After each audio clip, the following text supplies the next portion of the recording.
Salut tout le monde, on se retrouve pour une petite vidéo dessin dans laquelle je vais faire le croquis de quelques têtes dans le but de m'entraîner.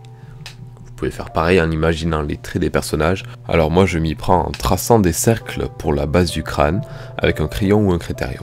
Et puis j'enchaîne avec un crayon pastel blanc pour faire le volume. Donc je précise aussi que j'utilise des feuilles canson jaunies pour que le blanc ressorte mieux, puis j'aime bien ces feuilles. Alors voilà, je trouve que c'est un très bon entraînement de faire plein de cercles sur votre feuille et de créer la base du visage en s'en servant. Je fais ça pas souvent, c'est la première fois, mais je trouve que c'est plutôt sympa d'avoir cette petite collection de visages, d'autant plus que ça reste du croquis, donc c'est un dessin rapide. Oups.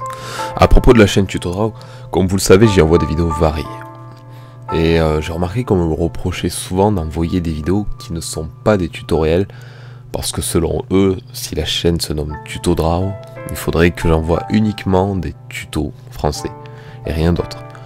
Sauf que je ne veux pas faire que des tutoriels, bien sûr, il y a des tas d'idées qui me plaisent et que j'aimerais vous présenter en vidéo. Et ça changera pas. Je resterai à peu près dans un rythme d'un tuto commenté sur 5 vidéos. Alors je propose aussi d'autres tutoriels, souvent plus faciles sur ma chaîne secondaire, où j'ai mis le lien dans la description si ça vous intéresse. Alors aussi je voulais répondre à une question que l'on pose souvent, c'est si je prends des cours ou si j'ai fait des études. Alors je n'ai pas fait d'études dans le dessin, et encore moins pris des cours. C'est surtout en observant d'autres personnes dessinées sur internet, ou en observant des images, en observant des dessins, et en m'entraînant de mon côté que j'ai pu, je pense, progresser. On me demande si le papier est important pour le dessin. En fait, il joue pas mal. Personnellement, je préfère utiliser un papier à grains fins pour qu'on ait un maximum de détails.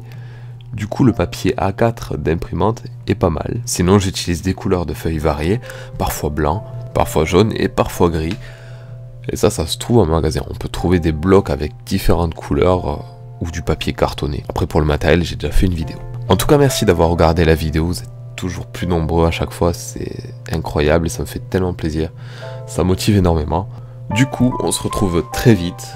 Donc, à la prochaine.